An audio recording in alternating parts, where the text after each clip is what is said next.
Hi everybody, I'm glad to see you out, and even I know it's hard to come out at nights.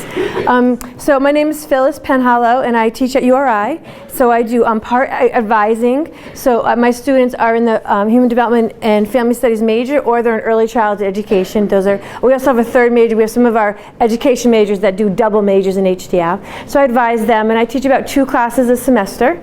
And I was a teacher for a long time in preschool and kindergarten, and I've done a lot of parent advocacy and just a lot of research in parenting and parenting support. And then I want to introduce 2 of our students that are here. Actually, 2 URI students are here. So actually, you can introduce yourself. You are? I'm Ashley Spellman. I'm a senior at URI and I'm an HDF major. And you are? I'm Shannon. I'm a junior at URI and I'm an HDF major as well. Both HDF, right? Yeah. Okay, are you just child settings, both of you, or family settings? Okay. I'm child. Okay, so we have 2 kind of tracks in human development. You could like concentrate on child settings, kind of adolescence and under, or you could study kind of the entire lifespan. So we got one of each. And actually Shannon has to ask a few, she has an assignment. She's here because of one of her assignments in her parenting class that she's taking. She's in my class right now, it's Perspectives on Parenting. And she has to have a few parents, a couple of questions. So would anyone volunteer to answer some questions after? Easy, raise your, okay. So you're going to try to find, all right, you'll find them, okay. And she'll do that right after. All right, so how it's going to go today is I was going to, these are just an overview of things we're going to talk about. We're going to talk about too many choices in too little time, happiness, common questions parents ask, the roots of happiness. So you leave here with a 5-step plan so your kids will be happy. It's actually not that easy, but you will leave with like a concrete plan, and then some additional thoughts, and then just some quick takeaways. So it's the kind of presentation, I think when you listen to the whole thing, I think it all makes sense by the end, but it's so complicated when you're talking about families, and you're talking about parents, and everyone's unique, different situation. So right now we have too many choices. So what do I mean by too many choices? Just call it out. Where are too many choices? Toys, clutter, things to do, library activities, park activities, camps, academic programs, sports. It's just so much for parents. And we find that things cost money and things cost time. And you can't always ask your child. If you have a 4-year-old that loves to dance and you say to the 4-year-old, do you want to take ballet lessons? What do they say? They say yes, but do they know that ballet lessons is Thursday at 5 o'clock? And do they know that that's dinner time? Do they know you have another child that you have to get their homework done? And do they know it costs $160 for 10 lessons? They don't cognitively have the ability to make all those decisions, but parents are asking kids what they want to do. The other thing, what we know about children, they want to dance whenever. They might not want to dance 5 o'clock at Thursday, and then wait till they get to the class, and the adult tells them, put your feet this way, put your feet this way, now you got to stand here. You'd be better off with just buying them a tutu or finding something and letting them just dance around the house. So we do find that parents are asking children more what they want to do, the younger age, when they don't have all the ability to make the decisions. So that's one thing that we're seeing parents are falling into. There's a lot of stuff. There's a lot of stuff around, and parents are feeling that they have too little time. So there's a study that looked at when we ask adults things like, how are you doing? And people used to say, like 6 years ago, people would say, oh, I'm fine, how are you? We're seeing now that most people, when you ask them how they're doing, like 1 out of 2 people say things like what? If you say, how are you doing? How are things going? People say things, really busy, my plate is full, I'm so crazy, I have so much to do. So it just seems like everybody. I know our college students, do you guys feel, do you two women feel that you're very busy, busy, busy? Yes. So every age. We have children saying they're too stressed. We have 5-year-olds saying they're too stressed. So it's definitely something going on here with all this stress. All right, so the causes of stress, you know a lot of them. There's something called role strain. So role strain is when you're doing too many things. So for me, I'm a wife, I'm a mother. I work full time. My parents are elderly, so I'm working with my sisters to work with them, and they're 2 hours away. So that's called role strain. So it's not like I'm not happy in any of those roles, but there's just too many roles together. When someone has a newborn, those of you when you brought your newborn home, you might have felt that additional stress. It's not so much the baby that's the stress. Usually that baby brings joy. It's all the new roles that you have to do that kind of changes that. We see spillover. Spillover is when you have a problem at work and you come home and then you yell at everybody at home because it's really something else. So we're seeing a lot of that.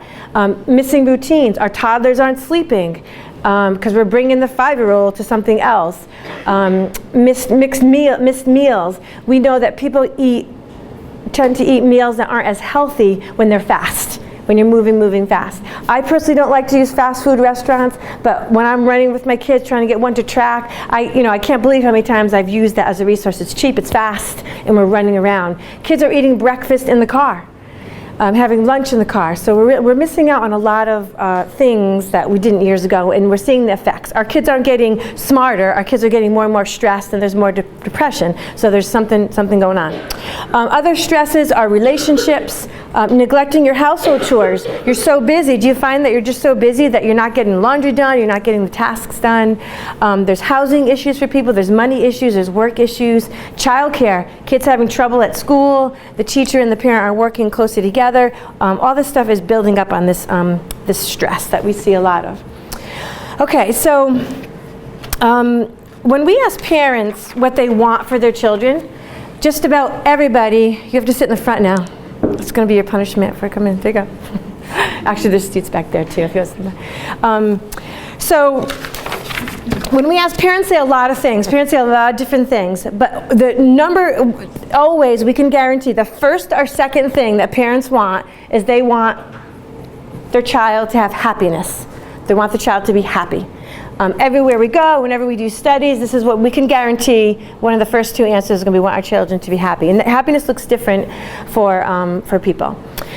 What we have now is there is abundant research out that's showing us that certain inner qualities create this happiness. So being optimistic, an extrovert, if you have a feeling of control, and if you feel good about things that you do, these do lead to happiness. We also find that optimism in childhood leads to optimism in adulthood, and that leads to happiness. What we're finding too, I have a lot of books out here too. I didn't give you a bibliography for them, but you certainly don't need to read all of them. So maybe we'll take a little break in a little while, and you could just come up and you could just maybe look at some of the books. I also find too, parents think they need all the books. You really don't. I would flip through one. If one that looks good, then you would just get that one. For tonight, I'm pretty much using 2 books tonight. I'm using this one, which is The Childhood Roots of Adult Happiness. This is by Edward Hallowell, and I'm going to give you a handout, and his name is on that. And I'm also using his other book called Crazy Busy. What a great title, right? Crazy Busy. So these are the 2 ones that I'm taking the research from it to give you for tonight. So we know that childhood lasts about 15 short years. That's really, I have a 13-year-old and a 16-year-old. The 6-year-old is driving. Does anyone have a child that's driving? Oh my gosh. Great. Oh my gosh, this is so amazing. Sitting next to your child driving is just such an experience. So, I'm not going to say he's an adult, but he's certainly not a child anymore. So we kind of say the childhood is like 15 years. Would you agree with that? It's kind of like this 15 years. And then we have young adults that, so these 2 lovely college ladies, they're adults, they're not children, but they still have strong connections to their home. So how you define a full adult is really people do it different ways. But so you've got these 15 short years, but those years have profound effects on adults throughout their life. So we want to make sure these 15 years, we are optimized these 15 years. All right, so Edward Hallowell, in one of the books I showed you, he has this empirical evidence-based 5-step plan. It's a repeating cycle. So the nice thing is you just do these things over and over and over. And we know that this works. It's to help you raise your children, and if he believes that if you use these steps, your children stand the best chance of becoming happy and responsible. It's based on current research, and what I love about it too is he really loves children. When I first started to research him a couple years ago, I'd listened to him, I went to hear him speak, and then I started to read his work. He really cares about children. He really understands children. He really has a handle on child development. I find that some experts, when you get talking to them, aren't really experts in the field. I don't know if anyone experienced that too. But like for example, a pediatrician knows so much about the medical world and about how children are medically and how their body grows and diseases.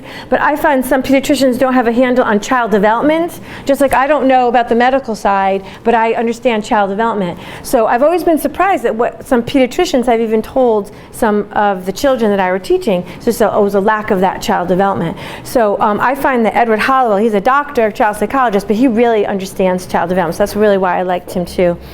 I also like that he trusts children. He trusts children's play. He trusts how children learn.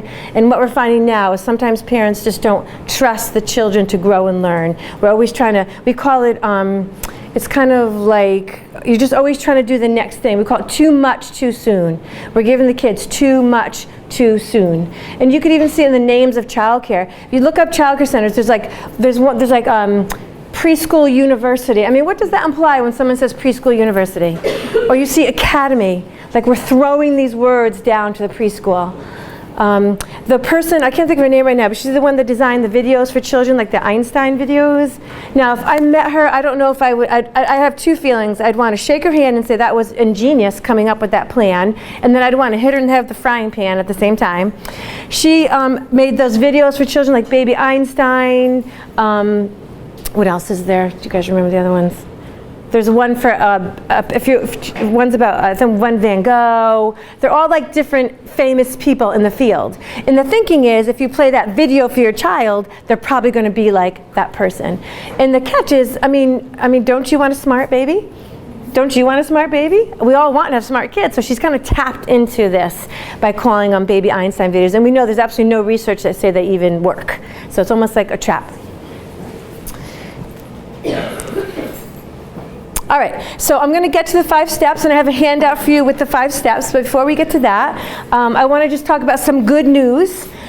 I know in our culture right now, the news sometimes portrays a lot of negative things about our youth and our children, but there's some really good stuff going on. I would tell you that most parents are doing a really good job. Most parents are doing a pretty good job. They're doing the best they can. We can draw a lot of kids today, we can describe them as idealistic. They're ambitious. We've got a lot of hopeful kids right now. We do see kids worried. Kids are more worried than they used to be. And this worriness is rising. And the problem with the worry, we all worry, so there's different levels of worry, but excessive worry, that does lead to insecurity, and that kind of leads to the pessimism, and we know we want the optimism. So we are worrying a little bit. We as social scientists and human development people, we do have to think about this amount of worry that we're seeing in young people. Do you see that too? Do you see more young people worrying? I teach college. The college students of the last 3 or 4 years, I just see them worrying, people crying at advising meetings, coming in stressed. I have parents showing up at advising meetings. This is stuff that we never really even saw before.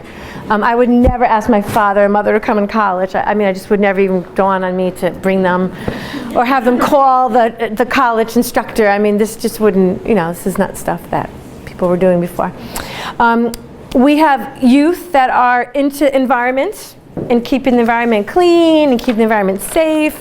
A lot of teens do volunteer work. Many of them are forced. I forced my teens to do work, and then what happens is some of them, usually there's some joy that comes from it, and they do keep going. Our youth understand teamwork. Seems to be, we've been doing a good job with showing them how to do project work and teamwork. We do see some selfishness, more selfishness, but I know adults that are selfish. Do you guys know adults selfish? We all can be selfish, so that's probably a lifelong thing, but we see kind of this selfishness more, maybe some narcissism, and we do relate some of that to like social media and everybody wanting to post everything. I'm at the store, I bought a pair of pants, I bought socks, I'm eating an apple. I mean, just stuff that we didn't even think about before. When I was younger in high school, if someone went to a birthday party, we'd like wait till the next weekend till we talked to them, or we'd wait a couple of days till we saw that person and asked them about the party. But not now. When someone wants to know about a party, they want to know in the moment, exactly real time. There's also studies of sleep deprivation in our youth because they're on their phones, and they're in this hyper alert because they're always waiting. So we find that they're not sleeping at night, they have phones next to them. So instead of waiting till next Thursday to find out who's at the party, you have to wait till the person who's at the party texts you. So we see kind of this, we call it like a hyper alert, that we're almost on this constant what if, what if, what if. I know at the University of Rhode Island, when I went to school there, we have this big quad, and people would walk across the quad, and there'd just be groups of people walking and talking and laughing and crossing the quad together. Or we have a union, you'd be sitting at the union, and pockets of people would be talking. Now, if you came to campus now, people walking like people on their own phone. People are together, but people are really kind of working independently. You can go to our union now and see people talking and playing, talking and working, but often people are on their own computer, on their own device. Do you guys see that too? And I just want to say, I could talk I love this. Someday we'll do something on marketing, but the whole marketing thing and how we hear things like, this phone is the best connection. It's the biggest disconnect going. So don't be fooled that connecting our kids is connecting them. It's actually disconnecting them from people. So we'll touch on that, but that's kind of like another topic. But, okay, so I'm just trying to set up that, it's not all bleak what's out there. A lot of parents will say to me, well, just what do our children need? Like, is there just one answer? What do they need? And as much as you have to do, as busy as you are, I just want you to always remember how deeply children need to feel that they are safe and that they are loved. So I hope that you leave tonight knowing that you're probably doing the biggest thing that they need. They're safe, they belong, and that they're loved, and it's huge. And we're going to talk a little bit about smothering versus loving them, which we'll talk in a minute too.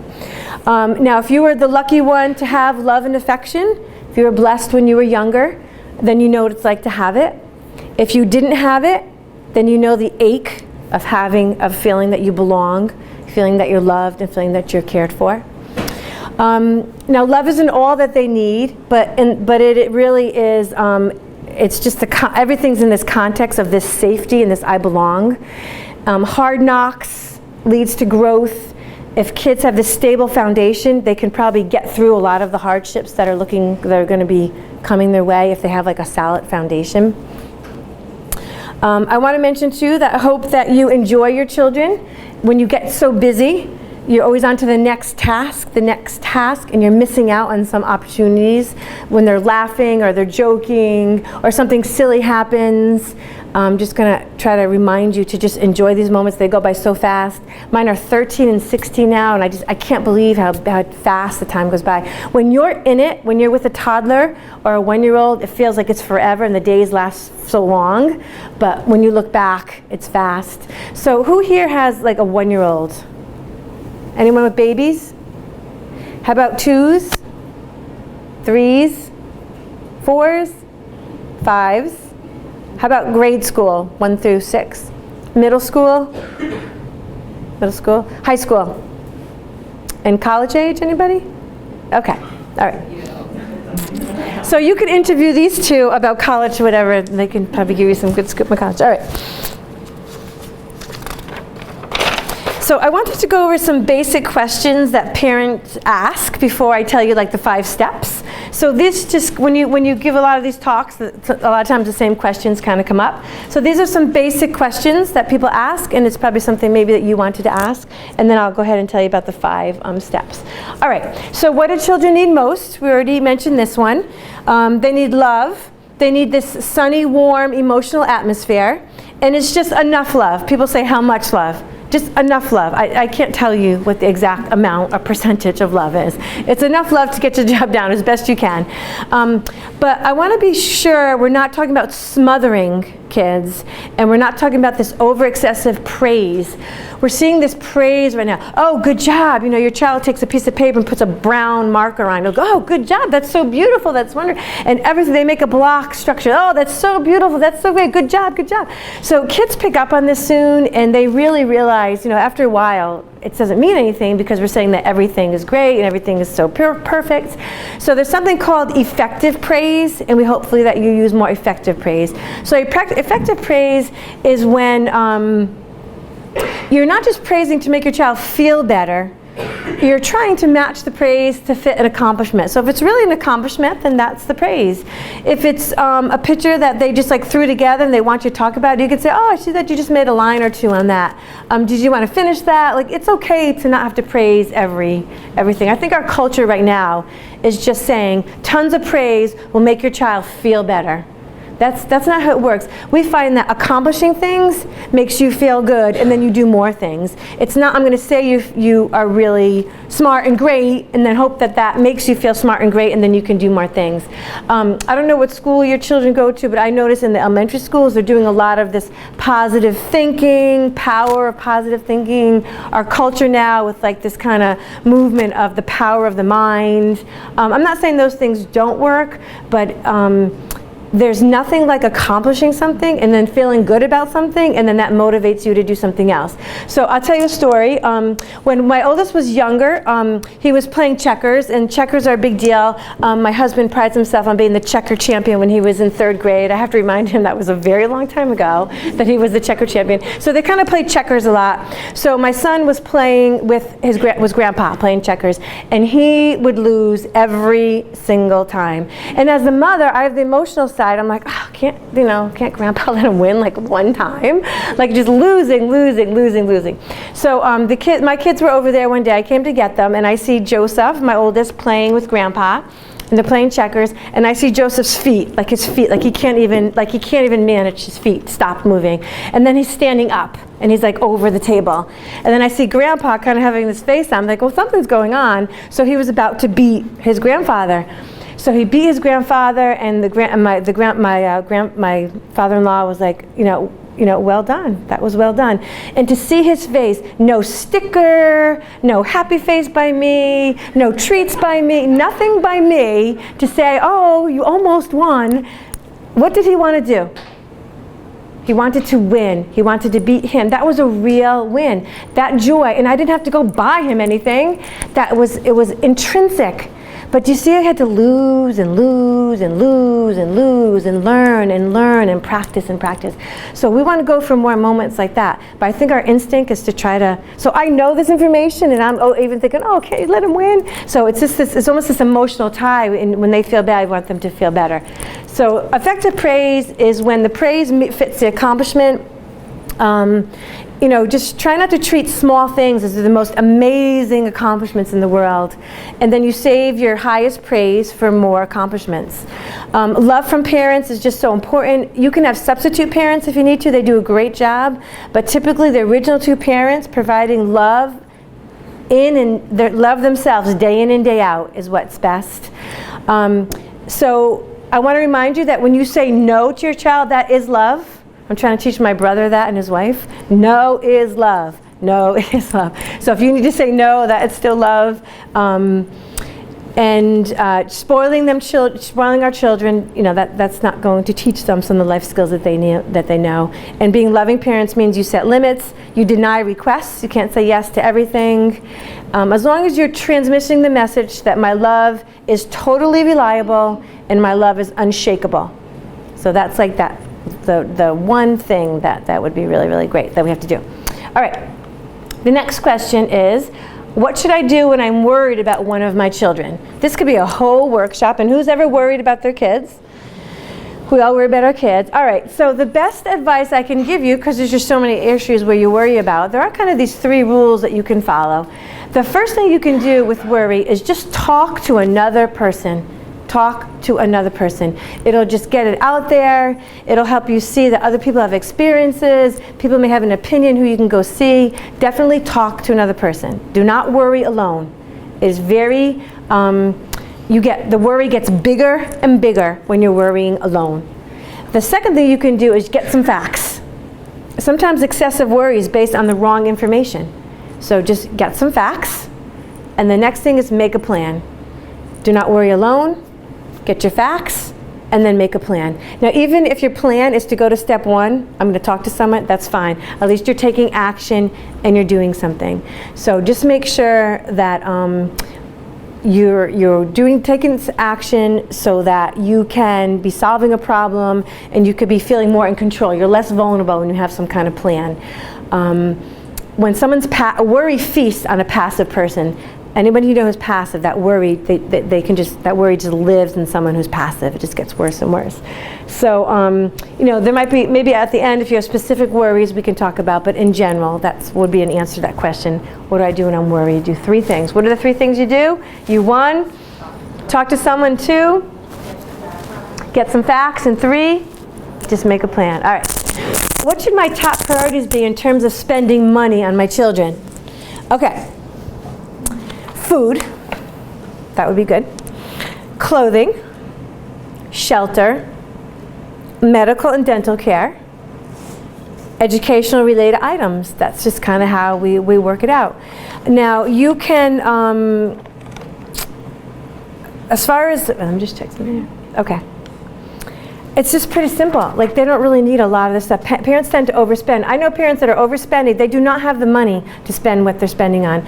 Birthday parties, what people are spending on birthday parties, it's just unnecessary. Those old-fashioned birthday parties at home, we always had home parties with a few friends. Friends would come over and it never failed. The parents say to me, this party was so simple. And it was the ultimate compliment to me. Like, there was no one coming on ponies or, whatever people are doing, and no treats to go home, some food, a cake, a backyard, just a few things, and just have a great time. Open-ended, free play. Just a great time. But people are getting stuck in the birthday parties, and if you get invited to a birthday party, then you think you have to invite another person to a birthday party. It's a crazy cycle.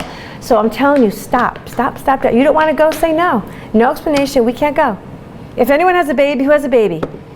You have the ultimate excuse. She's called the year of the baby. I did nothing the first year. The year of the baby. That's all you have to say. Everybody will understand. There was, I don't know if I talked about it in one of the parenting classes, but there's it's happening in Colorado. In preschool, some families, and you can kind of know your preschool teachers better. One thing when your child goes to school, if they're taking a bus to school, you do see less of the teachers. And now with all the worry and safety, sometimes you can't even get into the school. Sometimes like a teacher assistant will come and get your kid, the group, the class, and they walk them to classroom. So there's less parent interaction. And that's one, parents must talk about that. When you leave the preschool, they feel sad, right? Because they don't have that contact as much. Right, but it's different here. Oh, because your kids come here, yeah. It's very different here, but yes, I think. So what we see, so in this school, there was a kindergartner, I think it was like a first grade party. It was in Colorado, and the party was skiing lessons. So in class, the other child passed out some invitations. So one boy said, yes, well, I can come. And so the day came, and the child did not go. So the next week, the child who had the party gave the other child something else to take home. It was an invoice for the cost of the birthday party. This is in like small claims court now, because the family's like, I'm not paying for this. But the other family is, well, it's $20 per kid. And they had to pay for that, but that child didn't come. So it's kind of this big issue right now. So many issues there. $20 per, the skiing lessons, it's just so many issues. But this is kind of where our world is going. It's just stop the crazy. Just stop the crazy. Okay, now let's talk about some expenses that I forgot about. Okay, so Edward Hallowell would say, forget about everything else. If you just forget about it all. Once in a while, a treat here and there. He talks about sports-related expenses, which the younger children shouldn't really have too much of. Although they are having sports for 3-year-olds now. There's football for 3s, Did you ever watch threes play football? I mean, that just is, you can just, it's crazy. When we were younger, they didn't have sports till like 7, maybe 6 or 7. Of course, there's always those specialty sports. But now it's 3, 4, and 5. They just are not developmentally there yet. And I'll give you some examples of where their brain is to help explain why this organized sports is not for the younger.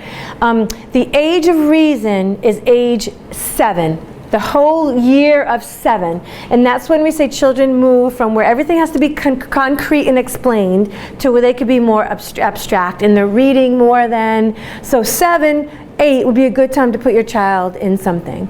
So I'm part of the world too, so I understand. So I didn't put my oldest in anything till he was almost 7. It was a rec basketball league. And I can't tell you how many people said, he's not in anything yet? What's he doing? And I'm like, nope, nope, nope. We play at home. You know, we don't live in a box. He's going to events and seeing things, but to be organized. And I can tell you, when he's 7, it was just, I'm like, oh, this makes so much sense. He could get in the car, he could get dressed, he had a little bit of reading. You know, that's so different than pushing your 3, pushing your 4, pushing your 5 to do these things because we think more is better or earlier is better. You know, in our culture, kids are doing things younger and younger. I know I'm one of 8. I'm 7th of 8. I have 4 brothers and 3 sisters. And I know for me, I didn't play a stitch of softball till I was in 8th grade. And I managed fine. My brother played no baseball till 9th grade. Played in 9th grade, did fine. My brother-in-law never wrestled ever. Junior year, he wrestles. He's like all state, everything by his senior year. That's not really happening so much now. People now feel like if you don't know by 6 years old what you want to do, you know, you might as well pack it all up. That, you know, that is not the thinking. I mean, there's an element of truth in what happens, but you have to be strong enough to bear it. I'll give you another story. One of my children played baseball like 9 and 10, kind of like our rec league, but then he stopped doing that and played basketball, and I wasn't going to let him do both because that's crazy to do all that. And I'm thinking of another thought my mother just said. Remind me to tell them of what my 83-year-old mother just said. It's kind of funny.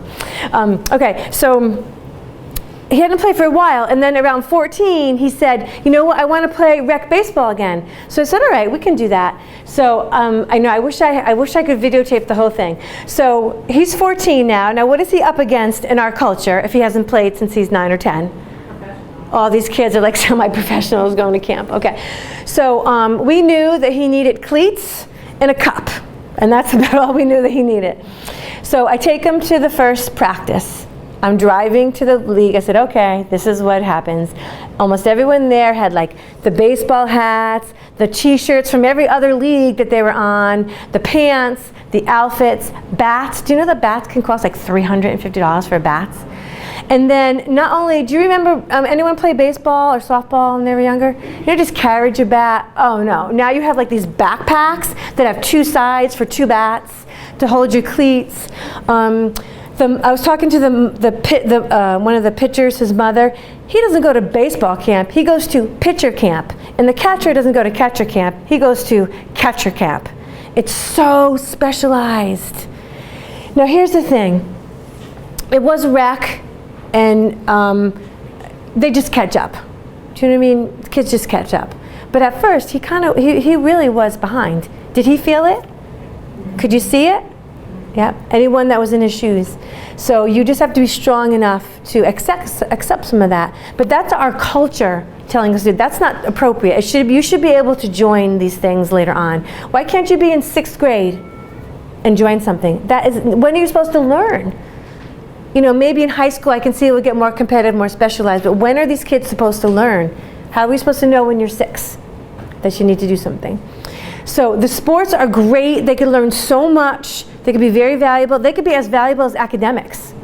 However, just you've got to really think about what they want to do. Think about how old they are. Can you get them? How much stress is it going to cause you to go to some of the events? Baseball takes a long time. I'm a fan of rec basketball. Practice once a week, game once a week. And the games are 1 hour because they're on the hour, so they have to get out of there. So you have to get the kids out. So, you know, just really think about it. Wait till your kids are older. Music lessons are great if your child is interested. If your child's not interested in music lessons, I'm not sure if you want to take that battle. Birthday presents are fine, gifts are fine, but they don't have to be costly. Parents tend to overspend even when they can't. Or multiple gifts. Some people just get one gift. I don't know what the thinking is, they have to get 4 or 5. Parents, when we look at parents buy earlier and earlier, so that's why there's 10 presents by the birthday, because they've been buying for the month and a half. But before, if you just got something like right before. You don't need fancy technology unless your child has an exceptionality or a special need. The technology is amazing in that situation, so maybe you would spend the money for something like that. But typical developed kids, you don't need those fancy technology. A basic computer works if they're of the age that needs it. They don't need designer clothes. They don't need expensive toys. Over-the-top vacations. And try to stay away from because everyone else is doing it or because everyone else does it, that kind of stuff. And your kids will do that as they get older. They're probably not doing that as young. Okay, anyone have any questions about the sports or about the lessons, dance lessons and Spanish lessons and language lessons? Yeah. I just think what you said about you have to be strong about that, there's a lot that comes into play because, to your point, it even affects like where are they going to go to school, because you have some high schools that are so competitive, like your kid might not be able to even make any team, right? If so then they can't even have that high school experience, which I think is too bad, right? Because it used to be anyone could play, yeah. Anybody could make the team, but now if you choose a certain school, maybe for academics or something, but then it's so competitive, again, your child might not be able to play. Yeah, it's very true. But then maybe it's a rec league or whatever. Yeah. That seems unfortunate to right. me that. It's fun, it depends on your school too. So my kids go to Charahoe, and I love what they do for their middle school track. Everybody comes out for track. They have 150 kids for track. And track is nice because it's a personal best, and you still get all that team. You get the team shirt, you get the team jersey. Now, by the third week, they're down to 75 kids because most kids don't want to do it. So something like that where most kids can join. Rec is great.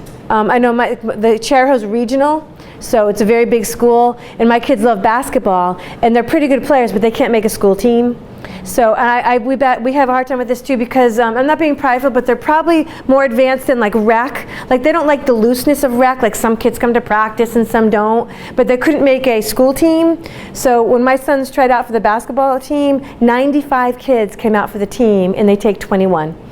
So they're taking the cream of the crop.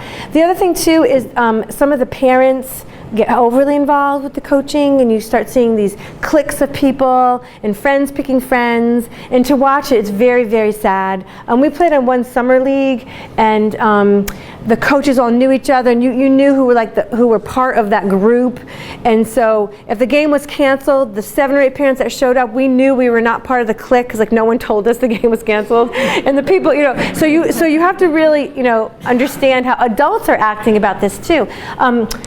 The other thing with sports, did you read the travel leagues? Like when I was younger, the only kids that got on travel leagues, like you got asked to be on a travel league and it was a very special thing. Now there's like 4 versions of a travel league, and if you have the $1,200 to join like a travel soccer team, your kid can probably join.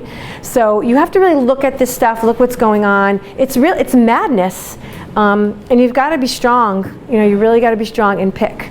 So yeah, I know, I hear what you're saying. I don't have an exact solution, but I found a lot of value in kids doing the track, and track is your personal best. So I know my oldest is doing track, and he was lousy. I know he was going to quit, but he stuck with it. He's not great, but he's got better. He has gotten better. And the nice thing is he times himself. So you're still part of a team because you want your team to win, but kids in track are getting better and better. And I have one of his friends is jumping. What did he do? The pole vaulting. One of his friends just got better at pole. And there's things that you didn't think you'd ever expect. This boy Nate, he never thought he'd be pole vaulting ever. This kid's flying over that thing. So actually, if kids want college scholarship, it's like pole vaulting and shot putting. Those are scholarships. You don't get basketball scholarships and all these ones people think they're going to get. There is that thinking that parents think they start them young and they're going to get a scholarship someday. So that's just kind of this push down thinking that we're doing. All right, what about the latest study? What about what I heard on 60 Minutes? What about what Time Magazine said? What about what Newsweek or the Today Show reported? What about these latest studies? What do I do with all that information? And I'm in the field, and I think it's crazy, so I can't imagine how parents think when they hear the latest study. So when you hear a study, look at the study. Who did the study? When you hear a study that kids who wear pull-ups till they're 6 years old, it's beneficial. Well, just look that Procter & Gamble did that study, and they want your kid in pull-ups till they're 15 because it's more money for them. So who wrote the study? Did they study 5 kids? Did they look at 25 kids? So you want empirical data, like where did this research come from? So that's one thing that we looked at. The other thing too, there's always the latest study. You'll never get away from that, always. In preparation for this, I had to just turn the research off because every time I could find you a study that says this, I could find you a study that says something else. So I have a story about that too. My brother and my sister-in-law, they love their kids very much, cute kids, but they're very permissive in their parenting, and they let their kids get away with a lot of things, and then they get really angry at their kids, and there's a lot of yelling, and it's this crazy cycle. And of course, they don't ask me because, why ask someone that couldn't probably help them? So one thing that they do is they don't really have control of bedtime routine. The kids are the rulers of the house. They sleep wherever, mom's bed, dad's bed, this whole multiple changing, everyone's exhausted. So I had talked to her about that because, of course, the kids are having trouble in school now, and it's just this whole, this whole cycle that you can predict. So I talked to them about instead of giving their oldest medicine to keep him controlled, why don't you do some changing at home? There's some things you can change at home. So we got onto this bedtime, and they both accepted that the bedtime's out of control. So, I give them some techniques of what to do about bedtime.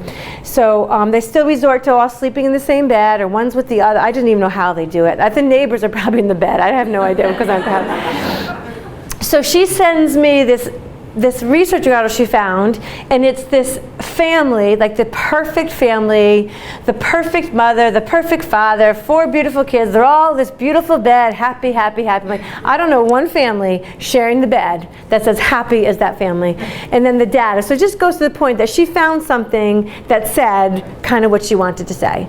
And we do see this happening a lot of times when you work with parents. Sometimes parents have what they're going to do anyway. So there's latest studies. It's inescapable. So my suggestion is combine your common sense with sensibility. Just common sense, sensibility. Listen to what's out there. And where's the research coming from? Who's saying it? That kind of stuff. Just be sensible about it. Okay, if it's true that childhood is disappearing, what can each of us do in practical ways to bring it back? Okay, so there's a lot you can do. You cannot overschedule your kids. If you feel the stress, do not overschedule them. They don't need to go to lessons. They don't need to go to every library. If they're coming here, if they're coming to a school every day, that's probably enough for a little one. That's all day and they're tired. And then you've got to feed them and maybe play something after supper and all the things you have to do and get to bed. So don't overschedule them. Then remember your child. What did you love about your childhood? Just write down things that you loved about your childhood. So let me just throw that out and just have people spontaneously. I can give you one thing. There was 8 of us, and we would make forts, and they were just awesome forts, and there'd be like 7 people on top of each other. So that's something I always do with my kids. I only have 2, but forts have that memory from me, so I do that with them. So what do you guys remember? What did you love doing in childhood? Bike riding. Bike riding. Okay, so then that would be something that, because you're going to have that intrinsic joy when you do that. Just playing outside. Playing outside, whatever happened, right? How about the rain? Did you guys, in the summer, did you play in the rain, like if it was warm enough? I just like the creativity of just having time to create. Yeah. I find that today kids just don't have. They don't have the time. They don't have enough time to be creative. Exactly. Sooner would be getting into something, they'd be rushed off to the next thing. So Yeah. Yeah, we have studies that show that. A dollhouse with a cardboard box. I distinctly remember doing that, Oh yeah, and we find that so when we're rushing them, everyone, they're not getting into things, and the parents say, well, they're bored, they're not doing anything. It's as if you went to a party and you didn't really know a lot of people. It takes 15 to 20 minutes to talk to people and to get kind of comfortable. That's how children are with play. they need more time. They need like 20 minutes to get into something. So if you tell your children to turn the computer off and then 5 minutes they're bored, time it, give it 20, 25 minutes. They have to get into something. They need time, but when we're rushing them all over the place, they're not doing that. All right, any other joys that you had in childhood? What did you remember doing? Playing board games. What's that? Camping. Playing board games. Playing board games, yeah. What's that? I always cook with my Oh yes, cooking, yeah, cooking, yep, cooking. So go to those things, because what's going to happen is you're going to have that warm feeling about them, and that's probably going to come out when you do those things with your children. Play outside. Winter, spring, summer, fall, rain, sleet, cold weather, outside. So when I was in the classrooms and the teachers didn't want to go outside, or the teachers would say it's too cold, it's often that the teachers were cold outside. So one year, a bunch of teachers and I, we went to like Salvation Army or Savers, and we bought these kind of oversized snow pants, and we kept them out, and we told the teachers when they went for recess, just zip up, whether, you know, it didn't have to be snow, it was just cold out. Keep yourself warm, because when you're warm, you'll stay outside longer, and our kids are running around. They need to be dressed warm. But when they're running around, they're usually not, you know, we're cold because we're standing there. Rain is great for them, you know, just get out there and just be outside. If you're in the house, if things are getting crazy inside, go outside. But the adult, you have to just take the time to take them outside. And I understand. I was grading papers with 2 kids at home, and I'd have to stop grading papers and take them outside. I don't like football in particular. I threw so many footballs. I just, you know, not into throwing footballs. Oh, I'm sorry. I mean, I'll do other things. But so you just, you know, you just do the things. And you know what happens? Sometimes when you just start it, they do it. So I'd go out there with the football, throw the football to a couple kids outside, and then you can back away. Sometimes you just initiate it. And actually, we want you to step out of the play. If kids are playing and you're in it, and when you stop playing, they stop playing, you're probably too involved. You want something that they can, you know, kind of do on their own. Cooking, chores. Kids love chores. Get them doing chores. They can set the table. They can fill water for you. They can clean off the table. They can wash some dishes. You know, you got to teach them the chores. Have they put their own socks on, the shoes on. Just break steps down. If your child can't put their socks on, you put it over their toes. Then they put it over their ankle. Sweeping. And your kids, you know, they're smart. They want to do real work. I remember when I first started teaching, because I like things to be clean and neat, I would like clean off the tables, and I'd give the kids the sponges, and I'd say, "Oh, go clean." They totally know. I mean, they want to really clean, really sweep. So chores. And chores make you feel, as much as they complain, it makes you feel part of the group to do chores. So, in all their life, you know, I always tell my boys, you know, I'm thinking about your future roommates or spouses. I'm going to teach you how to do chores. So water, sand, dirt, the elements that nature gave us, they love it. You don't need fancy things. Let's see what else. Jumping, pushing, running, dumping, chasing, filling, catching. Kids love chase. They love chase and rescue. That's an old-time favorite, chase and rescue. Capture. Kids love capture. You know, things that you know, I remember my brothers capturing someone else and putting them in 2 laundry baskets and keeping them captured in their cage. So these are natural things that kids want to play with. But we're kind of this safety society, and it's called risk aversion, and we're almost worried about everything, them getting hurt. I was in a preschool once. We had these 3 great rocks, 3 different sizes, and I'd let the kids jump off the rocks, and so many parents were like, "I can't believe you let them jump off." They loved it. We were always right there. If you fall, then just get up.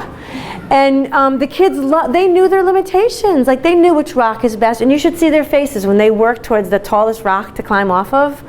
So there's risk. So there's risk and reckless. So you don't want anyone to be reckless with your children, but there is risk.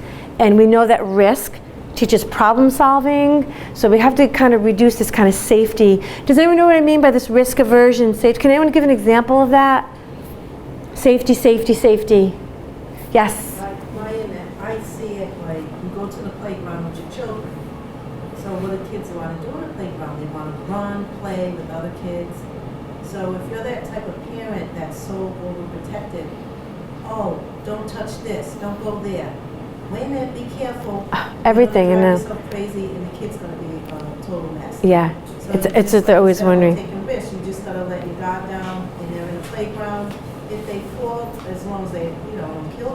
Yeah. That's part of playing. Yeah, it is. Remember, reckless, like you're not going to put them in a reckless situation, but there's risk. I was observing in a second grade classroom, and the kids went outside. It was an okay playground. It wasn't that great. There was just grass. There wasn't a lot to do. And then there was the climber was on the wood chips, and the teacher assistants, no running on the wood chips, no running on the wood chips. I mean, it's recess, and you're telling 400 second graders not to run on the wood chip. I mean, what is going on? In South County, I forgot what school it was, but someone got hurt with the Frisbee, and he got hurt. I mean, there was a mark, so no Frisbees for anybody the entire year, everyone, the whole rest of the year. I mean, it's just getting a little crazy. Yes? I have a 7-year-old, and he has a friend across the street, and I let him cross the street by himself. Like we talk, he looks both ways. We live on a residential street, but I feel like sometimes people, are like, you're gonna just, he can cross the street himself. You teach them. I mean, it's not like you just said, go cross. How many times did he cross with you? Over and over and over. There's a great book here called Free Range. Actually, if we do that movie series, we'll show this movie. So this woman, her name is Lenore Skenansky. You might have heard about her. So she lives in the city. Her kids are city kids. They know the bus. They ride the bus. They're just city kids. And one of them kept asking, can I take the bus home? I want to get home by myself. I want to use the city buses again. He says, asking, and I forgot how old he was. Did you see that movie yet? He was pretty young. Yeah, 12, 10? Maybe like 10. Maybe 10, okay. So she said, we're going to do it. She talked to him. He really knew what he's doing. So she leaves him in the Bloomingdale's pocketbook section, and she tells him to get home. And he gets home. And she blogged it, and she got, you're stupid, idiot, crazy, yelling at her, swearing at her, how dare you? And then The View called her the next day to come on The View, and she said, okay, there's definitely something going on if this happens. So again, don't be reckless. But there is some risk. I know my boys now that they're big, when my 13-year-old climbs a tree, I can't even look. We have one tree in our yard. I can't even look. I don't know what would happen if he falls down that tree. But he's climbed a lot. He doesn't, there's some things that, he knows not to go on the really thin branches. It's just, there's just risk. We took a risk coming here, right? Driving home, we're taking a risk. One quick thing, Phyllis. You talk about the book Free Range Kids. We are going to have a movie series in the fall. So if you would like to receive information when we decide on the dates and the time, please fill out this form. So I'll keep you updated about the movie series. And they're all movies about what's going on right now in our culture. And some of the movies we watch in class. Ashley, can you comment? How many? We haven't watched that. We have 2 more to watch with you. They're not Two. long. They're like, Yeah. There's. it's turning to hours. Yeah, they're like a 40. They're like documentaries. Can you guys say anything about some of the movies we've seen so far? Well, there's the movie The Way of the Child, is what you're talking to about the risk version and what's risky and what's reckless. Sometimes choose to let these kids go to this playground. It's basically just old material. It's not swings and a slide. It's muddy. Cardboard, pipes. They let children use saws if they ask them to use them and give it to them. And they don't really walk them through it. They let them do these things independently. So that's your type of parenting and you'd be okay with it. Right. Some people would just think they would never. Never leave their kids there. Yeah. Is that the Adventure Playground in Berkeley? Yeah. It's something like that. That's where I grew up. Oh, did you really? Did they have them then? Oh, yeah. Yeah. So it's not really new. Actually, in the documentary, this woman, she was like, what's the name? Madame, the one when they talked about, she was like from 1960. So she's been doing this. Yeah, she's been thinking about it for a long time. Yeah. So it's really not new. It's like we're almost going back to the. Did you play in those playgrounds? Oh, yeah. Yeah. I'm so, like, compared to my neighbors here, it makes me crazy that my kids can't walk to school by themselves. I know. And my husband doesn't feel comfortable with it, but I walked to school when I was a I know. So will they be in groups? You know, I think the other thing too, we played more in groups growing up. Now more people are alone, or I homeschooled my kids for a while. They're in public school now, but there was no one to play with. There's nobody around.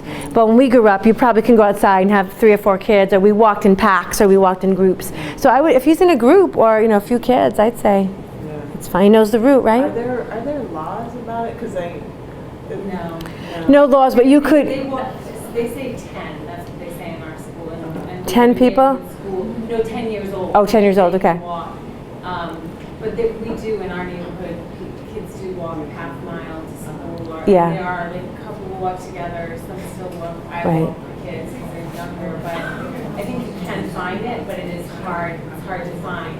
People want to do it. sometimes I drop my son like half a block away where you have to cross the street, but there's no parking right in front of the school. And he's 7.5, and I see the parents looking at me. I'm in the car. I can watch him crossing the street. I know, and what a great learning for him. My kids, the way, I don't know how the bus schedules are, but like your bus routes, but where we live, there's like one loop. If they just went straight, my kids could get off, but they take this loop. It's like 12 minutes. It's like stopping and go, and both of my kids, like, they hate it. So they're like, can they get off at the one stops, and then they want to walk. And they walk. They get home faster because they watch the bus come by the house. So I went to the bus and I said, you know, I would like to, I had to like sign my life away. That's okay. That they can they get dropped off at this fire station. Now we live in Charlestown, and it's the town of Charleston isn't much. It's pretty much a post office and a little store. So when they walk on the left side, they pass the Cumberland Farms, they pass the bank. All these places have people there. I'm like, if anyone tries to hurt you, run into one of the buildings. You know, we walked it out, and I tell, you know, they know what to do. And they're 13 and 16. I mean, come on. And parents just like, I can't, another girl on the bus, if she wants to go too, she's like, oh, the Penhallows get off. So the mother, I see her one day, I see her like glaring at me. She's like, why are you letting your kids? I'm like, because they've been sitting all day in school with their 11 minutes of recess, and they can walk home. They walk home, they get fresh air, they like it. They actually like it. And she won't let her daughter do it. So I think it caused a little, you know, issues, because I said to her, well, she'll be walking with both of them. And then she goes, well, because can you guarantee? I said, no, I can't, because what if one of mine has to stay after school, or what if track, you know, I can't guarantee that. So she was wanting me to guarantee or call her. Like, no, I cannot do that. I can't call you to let you know that one's not getting off the bus. You know, I just can't get into that. So, you know, it's just, she said, well, it's because she's a girl. So, I don't know. Well, that's a whole other issue, and you know, that it does seem that there's different standards for boys and girls, which Yeah. I don't think is, I mean, Not that's today. a whole other conversation, Yeah. but like, No, the pedophiles, a pedophile will take whatever they're into, boys yeah. Are, I mean, Boys aren't they're spared, not. yeah. It's the same. Yes.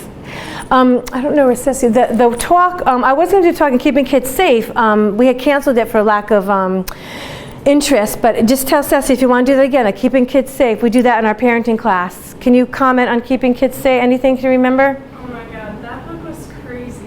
I don't know, it gave me such a different perspective. There's a lot of like really tough stories, and I don't have a kid, but I obviously have a house. But I do have a little sister, and like whenever I would read those stories of like, you know, mom turned around for 5 seconds, kid's gone, or like things like that, I was like, oh my god, like I'm getting so anxious, like I never want to have a kid, but then the book like turns it over and says like, well, this is what you can do, this is how you prepare your kids to protect themselves, to be safe. And, Oh, yeah. and then Yeah. I was like, all right, like there are Yes. things you can do, but it definitely like opens your eyes. Yes, and we'll talk more about the book, but we talked a little bit about things like, I don't want to get too sidetracked because I can go down that path, but when your kids, someone tells you not to tell you, someone tells you not to yell you, if your kids are lost, they should find a woman with children. Sorry, men, I see the men in here. I'm sorry. I am sure that if you found a lost kid, you would help that children get to their mother, but pedophiles, 99% male. So when your kids are lost, if you tell them to find a woman, you have already just changed the facts on them. Find a woman with children. You know, I really am sorry to say that to the men. Again, I know some men will get those kids, but it's just, so even the men here, since I just told you that, would you tell your kids to go find a woman even though you're a man? Anyone, how many men in here? Raise your hand, men, raise your hand. Would you tell your children, if you're lost, to go find a woman? Yes or no? Yeah, I mean, it's just, you're fixing the odds. Well, we can't keep going on that. Okay, for another day, but tell Ceci, yes. I just wanted to say one thing, and I don't mean to get off topic, but in regards to what you're talking about keeping kids safe, I came to the seminar 3.5 years ago when my son was 2 now. Where was it? Right here. Okay. Oh yeah, I remember that, a long time ago. It was wonderful. It was wonderful. It was so scary, but so informative. And I wanted to come again because I remember talking to you about, like, okay, he's only 2. You know, what do I do here? A 2-year-old. He doesn't understand. So now that he's almost 6 and he's in school and whatnot, I wanted to come as a refresher. I have a daughter now, whatever. I was super disappointed that it got canceled. So I do have to say publicly that if Meeting Street offers it again, sign up. All right, tell Ceci. That's an easy one to do. Okay. And I said, well, please come back. And, you know, she couldn't run. Well, give me your name after, because if I give the talk somewhere else, maybe you can come do that. Okay. I love the book and it's on my nightstand and I try and read it every night and I fall asleep on the page. All right. Do you do any driving without your kids? No. Okay. All right. So, I'm busy, so I listen to it on tape. But I just want you to know Yeah. I love Okay. All right. So the book is called Keeping Children Safe. It's by Gavin D. Becker. Keeping Children Safe. You'll read it and you're gonna be I have one sister who's very fearful. She told me about the book, so I didn't read it for months because I'm like, oh, Mary, you're gonna give me another book that's gonna make me worry about things. But at the end of this book, he gives you so many tips. Now, if that ever happened to my family, we would be devastated. But I have to tell you, I would feel like we have talked about it so much. Even now, I shouldn't make light of it, but my kids now they're 13, 15, now they kind of joke back to me about it, but I know they've got it. Like when the 13-year-old got off this year, I said, James, I talked to the bus driver, you can get off at the stop. And so he's like, oh yeah, he goes, and he said to me things like, oh, someone stops, take 3 steps away from the car, and he starts spitting out all the things I told him. I said, yep. And then the older one goes, watch out for the white van, which I don't teach anything about a white van, but that's the thing. So the first day he gets off the bus, he goes, Ma, you're not going to believe this. My in-laws have a white car. He goes, they saw him getting off the bus. So my in-laws pulled over in the white car. He goes, Ma, I was like, oh no, the white car, stop it. But it was only the in-laws, so that was kind of funny. But lots of really good tips. Can you think of any other quick tips? Thank you, Shannon. It's not the stranger. Our kids need to know good strangers to talk to. And you talk to strangers all the time. It's strangeness. It's the person who is strange. It's not the stranger. And all this stuff out there, stranger danger, I applaud them for trying to help kids, but that's not the message, stranger danger. In fact, one of the tools is teach your kids who to ask for help. If your kid is lost, they need to learn who to ask. I used to practice with my kids. I take them to places where a lot of people, I'd say, okay, let's practice. Who would you ask? And I might go find a woman, and they would find somebody, and I'd be like, okay, good. And they'd say, I have a woman with children, and you just practice. Because when you're in that moment, you're nervous, so you want to practice. The book talks about a woman, she takes her kids to the mall, and she's like, go ask somebody what time it is. And she sits back, and she watches them go find someone to talk to. And she's watching the whole thing. Practice, practice, practice, practice, practice, practice, practice. And they like it, and they laugh about it. They laugh about it, but they're still learning.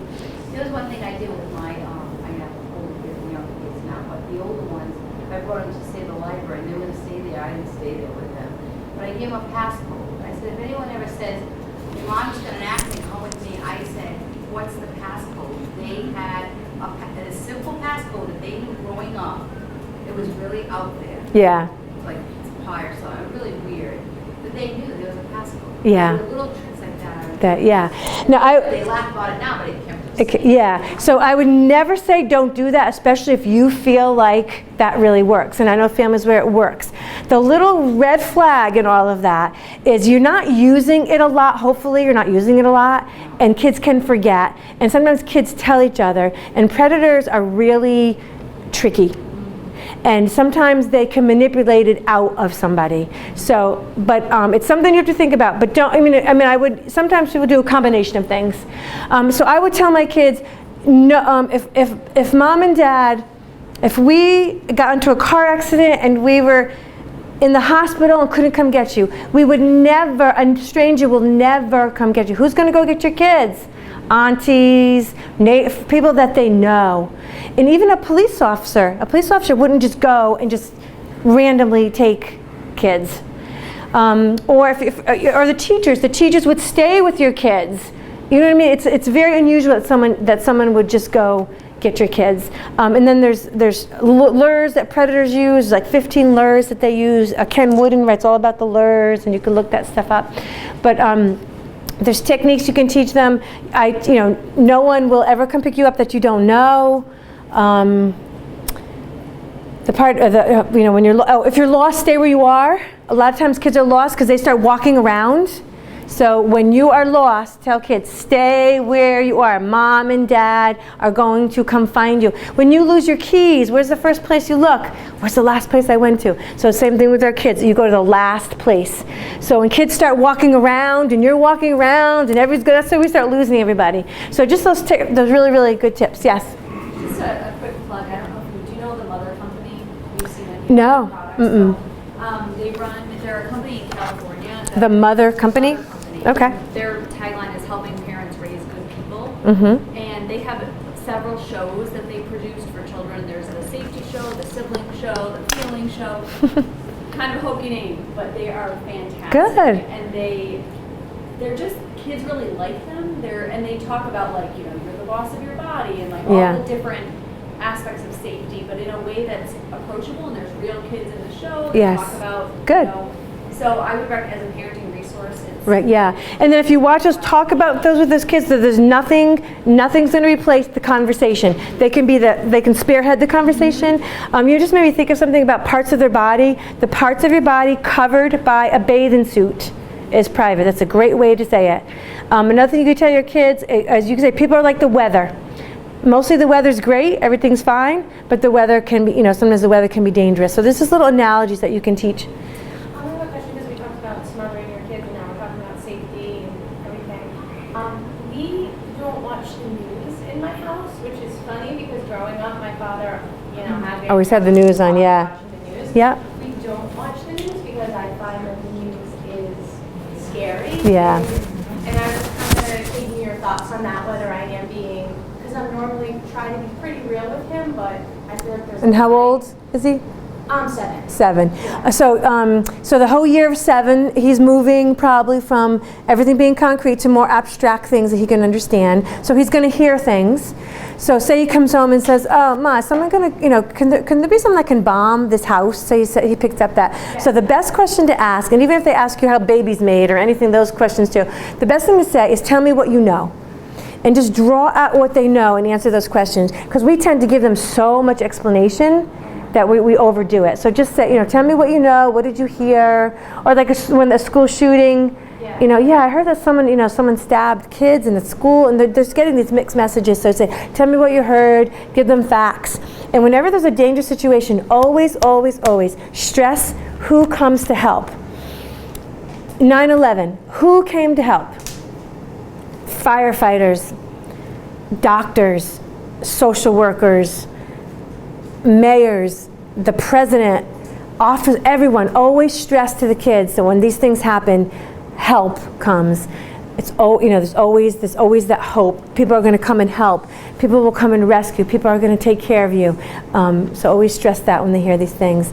I wouldn't let them watch it, but he's going to pick up on things anyway, because that's the thing that kids do too. Like if they see a flood and people die, depending on their age, if they see that flood news Monday, the flood news Tuesday, the flood news, they think it's happening every day. So you've got to watch that with the younger ones. They're not sure. I know when the tsunami hit, that big one time, tsunamis hit, but there was one huge tsunami. It was like January of 01 or something. And we live about 1.5 miles from the water. And of course, what did my son think was going to happen to us? Because the tsunami happened, it's going to happen to us. So that's what they take everything into themselves. All right, any more questions about that? All right. I think we did this one, yes? All right, so it's your fault. I don't know what I'm talking about now because you guys got me all over. All right, sometimes my children drive me crazy. Sometimes I feel as if I'm a bad parent because I can't control them or get them to cooperate with me or even be nice to each other. What should I do? Has anyone felt this before? Yep. All right. There's fighting in every family. Yes? Yes, yes, yes. Conflict is a sign of connectedness. Conflict is good. Conflict, working out the conflict is good. You grow stronger in the conflict. I know my kids share a room. I recommend shared rooms. I know our society is like separate rooms for everybody, but there is some research that when you throw your kids together, if they fight in the morning, they're friends. My kids will have a fight. They just had a fight yelling at each other. Then that night I heard them giggling upstairs. So there's something to say about recovery, and usually with your siblings. Like I have a sister that's 18 months older than me. I could kill her sometimes. She makes me crazy. But you know, you just have that sibling relationship, and a lot of that is built on that connectedness from the fighting and recovering, the fighting and the recovering. So don't forget that. Problem solve, resiliency, ability to share, all those are good things, and there's fighting when that happens. Remember, your family is a work in progress. Just try to get better. Try to get better at certain tasks. Try to enjoy the process as much as you can. If you want help, if you think you need help, you can ask a professional for help. But it's just a constant work in progress. So learn some techniques. Don't try to do every technique at once. Just try to make things better. And kids do things like for 3 weeks, they're doing something, they let it go. Some of it's milestones, some of it's developmental. What bothered you a month ago might not even be an issue now. It's kind of this up and down phase. And I just want to throw this question in. How do the adults who came from troubled childhood still manage to beat the odds? There's tons of research on this. We look at resiliency when we look at this. And one of the number one things we see is going to be the number one thing in those 5 steps that I'm going to tell you in a second. And that number one thing is they had some connectedness to somebody. Somebody showed them another way. It could be a coach, a relative, a neighbor, a friend. When you ask people, how did you make it in that really bad situation that you lived in? They'll say, somebody, sometime, showed me or connected to me, cared about me over time, invested in me over time. So that's kind of what we're finding. All right, so let's do these 5 steps. I don't think we have much more time, but we'll do this. This is the best I can get that. So I made a copy. Ashley, if you want to pass out those. So you have a copy of this if you can't see it. So I'll have to have my students, they're so savvy, technically savvy. So you guys sometime will have to show me how to make that bigger. I tried all kinds of ways to make that bigger, but I couldn't. I was quite satisfied I got it on the screen, to be honest.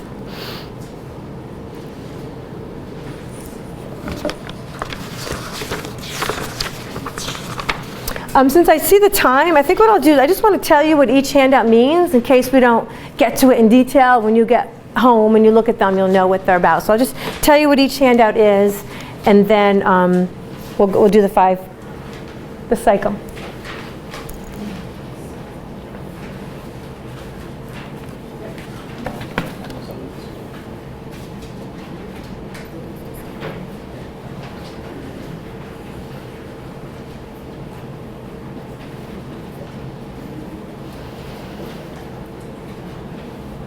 Yes. I'm a therapist, so that's why I'm here. I don't have kids. But I'm noticing when you talk about worry, they're like preschool kids with worry, and no matter what age, nobody's sleeping in their own bed. There's always a kid. I found this wonderful workbook, and I'm using it with preschool to like age 12, because they're either getting up, they're not sleeping, they're sleepwalking, they're getting mom and dad for a blanket, so, I need to write to this woman that made the workbook, because I'm doing a lot of work. What's the name of the workbook? What to do when you dread your bed. Oh, that sounds, I'll have to look that one up. It's a whole series, like what to do if you worry too much. I have that one. And Do you know who made, it's just a series, different authors, or? it's usually the same author, Dawn Huebner, Huebner. All right, and it's what to do. What to do when you dread your bed. So they're like these little magic tricks, and yeah, it's just every For preschool? Every kid is using it. Yeah, even I'm working with a 12-year-old. Oh, so it's like you work in the, you use the book to, like you're writing and answer questions. It's like a little short paragraph to teach them about sleeping, and then it's like draw a magic wand. Oh, okay. Draw yourself sleeping. So yeah. All right, good. All right, I'll look that up. I know, it's funny. I'll look it up. I think it's cute. I bet if we look up that title, they'll come up. Yeah. Okay, so that first handout that you have, that is the 5-step cycle, and I'll just tell you what each one, in a minute, we'll go over each one. But it starts with like connection, so it goes connection, play, practice, mastery, recognition, and it's this repeating cycle that goes on and on, no matter what age your child is. And we'll do some examples. The next handout gives a little bit more detail for each of those. You see where it says connection in bold and in caps? The connection moves to play, play moves to practice, practice moves to mastery, mastery moves to recognition, and the connection has 2 outshoots, which ability to deal with adversity and ability to create and sustain joy. So there's more of a detail of that. Your next page is, we say connect it to their parents, but we know in life you have to have other connections too. It can't just be the parents for a number of reasons. And so these are other connections that children can make. So you see that first one, unconditional love from someone.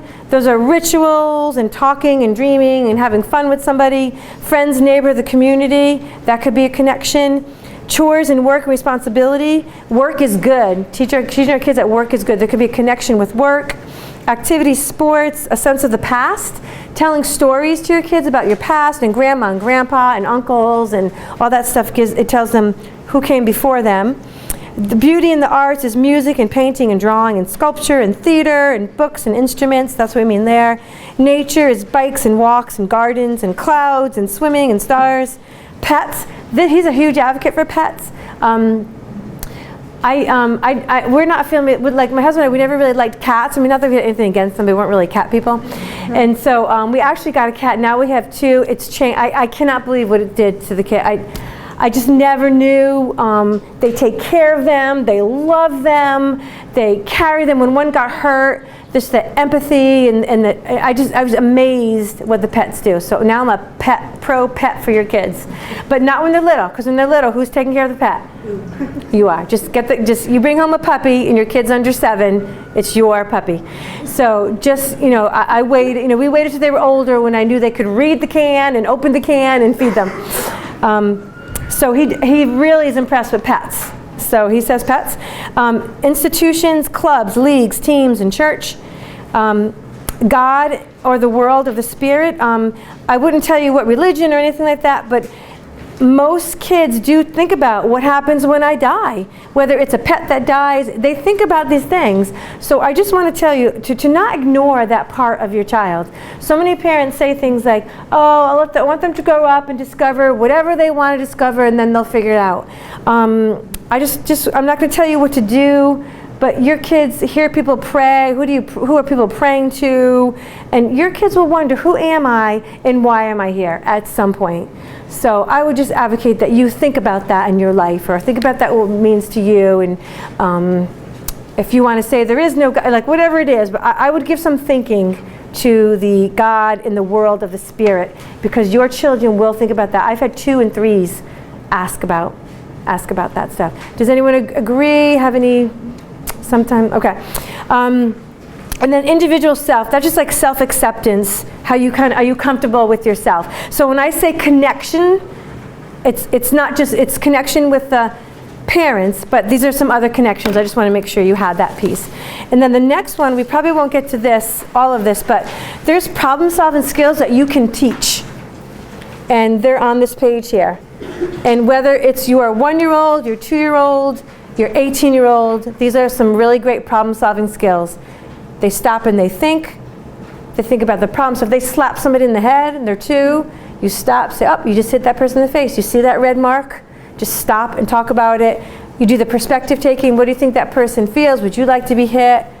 Setting goals, or just, I want you to go get something to make that person feel better, whether it's ice or a blanket. Pluses and minuses of, you can tell a 5-year-old, well, you could do nothing. You just hurt somebody. You can do nothing, which is an option, right? But if you do that, this is this. Or you can do this, this, this, this. And then trying again when a solution fails. E is really important. Try again, try again. Those are just really great 5-step problem-solving techniques. And we can teach kids this. And when you teach kids this, they do become optimistic because they do know there's solutions. And when you hurt somebody, you can do something about it. It's not like forever lost because you hurt somebody. There's something that you can do about it. It's a really important skill to have, to know that you can redo. Can I just make a comment? I remember a long time ago doing a survey, I think it was on Rhode's website, and